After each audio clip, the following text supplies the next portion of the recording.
In the winter of 1866, a 14-year-old boy stood shivering on the Greenwich waterfront, watching the fog consume the river. His name was Will Crooks, and he had just watched his father carried home from the shipyards with a shattered arm that would never heal properly. The family had nothing, no savings, no charity, no mercy, from a world that measured human worth in labor capacity. Within weeks, the Crooks family would be separated and sent to the Poplar Workhouse, that grim Victorian institution designed to make poverty so miserable that the poor would do anything to escape it.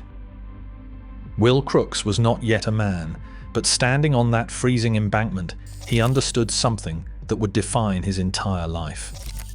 Across the water, shrouded in that impenetrable Thames fog, lay the shipyards and docks of the Isle of Dogs. Thousands of men lived on his side of the river. Their work waited on the other. And between them flowed a treacherous, indifferent current that turned a 5-minute journey into an hour of waiting, a day's lost wages, a family's hunger. The boy made himself a silent vow that day, watching the useless ferry bob in water too dangerous to cross. It was a promise he would keep with extraordinary patience. By the 1890s, the Thames at Greenwich had become one of the busiest waterways on Earth. More than 100,000 workers depended on London's docklands for their survival. Ships from every corner of the British Empire crowded the river, carrying tea from Ceylon, wool from Australia, timber from Canada, and cotton from America. The wealth that flowed through these waters was staggering. The human cost of moving it was brutal.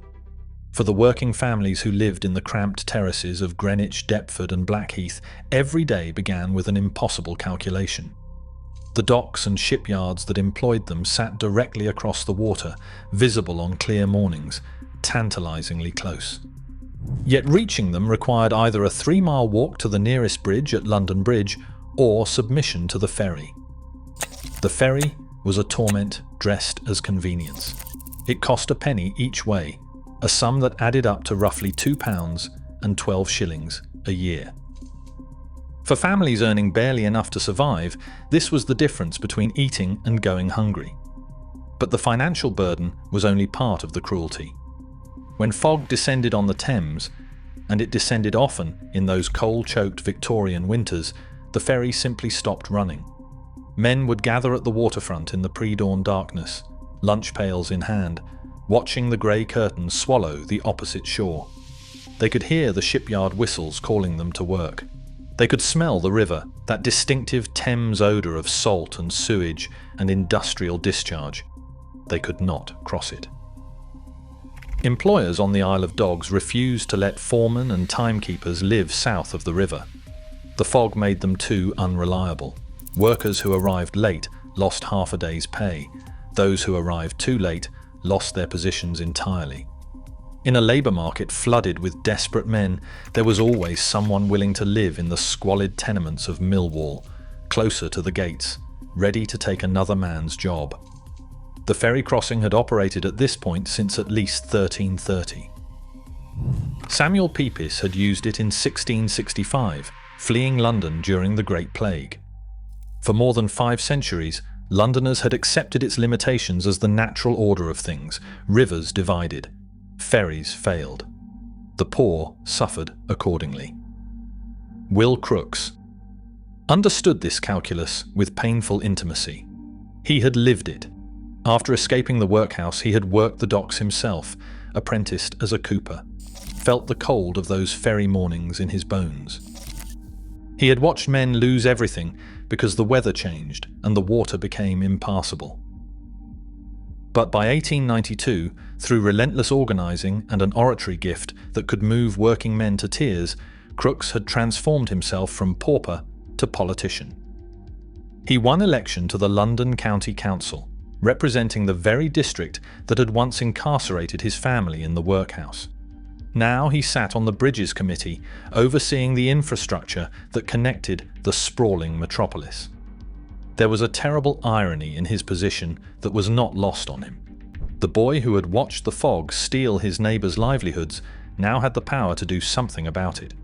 In May of 1896, Crooks and his committee proposed a solution that was both radical and simple: a pedestrian tunnel beneath the Thames, free to use, open at all hours, immune to fog and flood and the caprices of weather. Workers would walk beneath the river that had imprisoned them for generations. Parliament granted approval in 1897. The engineering challenge fell to Sir Alexander Binney, the London County Council's chief engineer, a man who had already proven his mastery of subterranean construction with the Blackwall Tunnel. Binney's plan called for a cast iron tube 9 feet in diameter, sunk 50 feet below the riverbed, lined with more than 200,000 glazed white tiles. The tunnel would stretch 1,215 feet from shore to shore, with spiral staircases descending into the earth at each end. The work began in June of 1899. There would be no mechanical boring, no modern conveniences. Every inch of this passage would be carved by hand. Workers using the Great Head Shield method advanced through compressed air conditions, excavating clay and gravel at a pace of roughly 10 feet per day. They laboured in 8-hour shifts around the clock, breathing pressurised air that prevented the Thames from flooding their work, but also created conditions that could cripple a man if he surfaced too quickly. The danger was constant. One miscalculation, one failure in the airlocks, and the river would claim them all. The northern shaft alone required sinking a steel caisson weighing 2,560 tons into the unstable riverbed. The tunnel followed an inverted bow, descending from both entrances to a low point directly beneath the centre of the river. This was not merely practical engineering, it was psychological architecture. Anyone walking through would lose sight of the exit behind them before the exit ahead came into view. There would be a moment at the deepest point when a traveller stood completely alone beneath the weight of the Thames, surrounded by nothing but white tiles and silence. It took 3 years. The workers installed every one of those 200,000 tiles by hand, pressing each glazed ceramic square into place along the curved walls. They constructed twin entrance buildings topped with distinctive glass domes, elegant structures that announced to the world that this was not merely infrastructure, but civic achievement. They fitted spiral staircases of 100 steps on the Greenwich side and 87 on the northern shore. On August 4, 1902, a bank holiday, the Greenwich Foot Tunnel opened to the public without ceremony. The electric lifts were not yet operational because of an insufficient power supply. They would not arrive until 1904. The lighting was dim, and the conditions were considered too embarrassing for an official celebration. But the workers came anyway. They descended those spiral stairs into the cool subterranean passage, their footsteps echoing off the curved walls, and they walked beneath the river that had tormented them for generations. No more waiting in the fog. No more pennies lost to the ferry operator. No more watching their children go hungry because the weather had stolen a day's wages. The tunnel had cost £127,000 to build, roughly £15 million in today's currency. It was the price of liberation. Will Crooks continued his ascent. He became the first Labour mayor of Poplar in 1901, and he represented Woolwich in Parliament from 1903 until his passing in 1921. He championed the Greenwich Foot Tunnel, which opened in 1912, extending the same freedom to workers further east along the Thames. And yet, his legacy was not uncomplicated. Crooks held views on eugenics and the undeserving poor that reflected the harsh moral judgments of his era. The workhouse that had brutalized his family had also shaped his beliefs about discipline and self-improvement in ways that sometimes led him to judge other poor families harshly. He was a hero, born from suffering, who occasionally forgot that not everyone could escape as he had. The tunnel endured beyond its champion. On September 7, 1940, at 5:30 in the evening, the first wave of the Blitz descended on London. A high explosive device struck the foreshore just 12 yards from the northern entrance, collapsing 30 feet of the tunnel's concrete lining. The outer iron shell held, but water began seeping through. A week later, the entire passage flooded. For a city at war, losing the foot tunnel was catastrophic. It remained an essential link between housing and the docks that sustained the war effort. Emergency crews worked through November and December of 1940, bolting 30 iron collars into the damaged section, creating a smaller tunnel within the larger tunnel. By early 1941, workers were once again crossing beneath the Thames. The repairs were never meant to be beautiful. They were meant to hold. Today, walking through the northern section of the Greenwich Foot Tunnel, visitors encounter that wartime scar. The walls narrow suddenly, the diameter shrinking from 9 feet to barely 6. Original tiles give way to bare metal and concrete. The passage feels tighter, colder, more oppressive. It is a reminder that the river above tried to reclaim this space and failed. The glass domes, shattered during the aerial assault, were not replaced until 1948. For 8 years, the entrance building stood open to the London sky, wounded sentinels marking a passage that refused to close. More than a century after its opening, the tunnel remains exactly what Crooks envisioned, a free pedestrian crossing, open 24 hours a day, every day of the year. Roughly 4,000 people use it daily. Over the course of a year, that adds up to nearly 1.5 million journeys beneath the Thames. What survives is remarkable. The original 200,000 tiles still line the walls, though many have cracked with age, forming spiderweb patterns across the glazed white surface. The spiral staircases still wind down into the earth. The glass domed entrance buildings still stand, Grade 2 listed monuments to Edwardian civic ambition.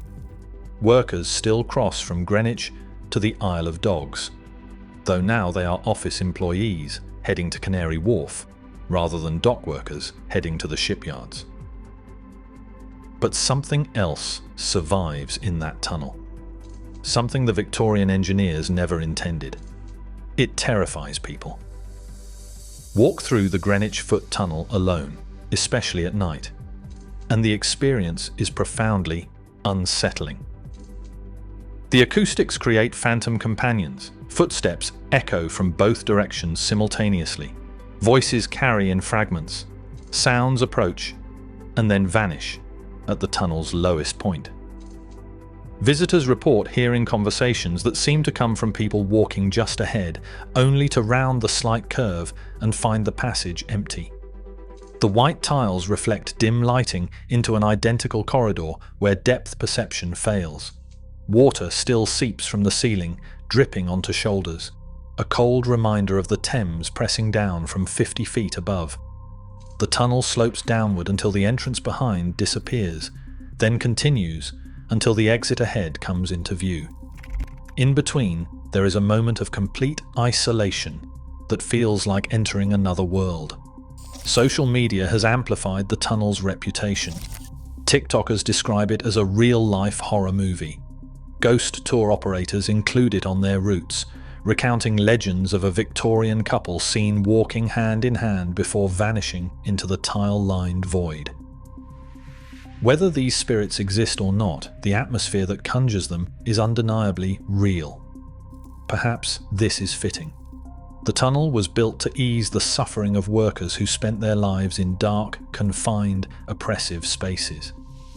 It carries the memory of their desperation in its very architecture. The claustrophobia is deliberate. The descent is real. The isolation beneath the river mirrors the isolation of poverty that drove its construction. Will Crooks wanted to give working families a passage across the Thames. He gave them something more.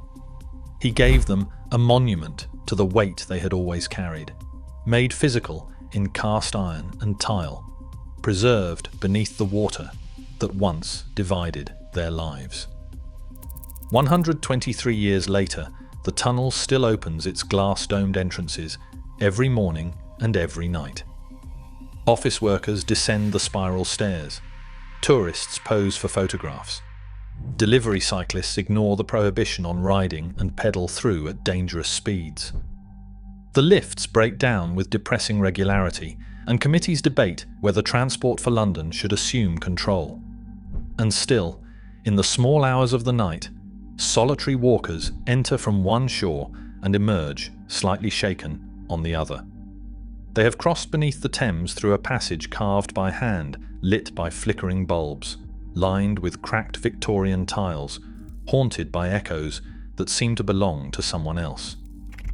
It is a public rite of passage, free and open to all, exactly as Crooks intended.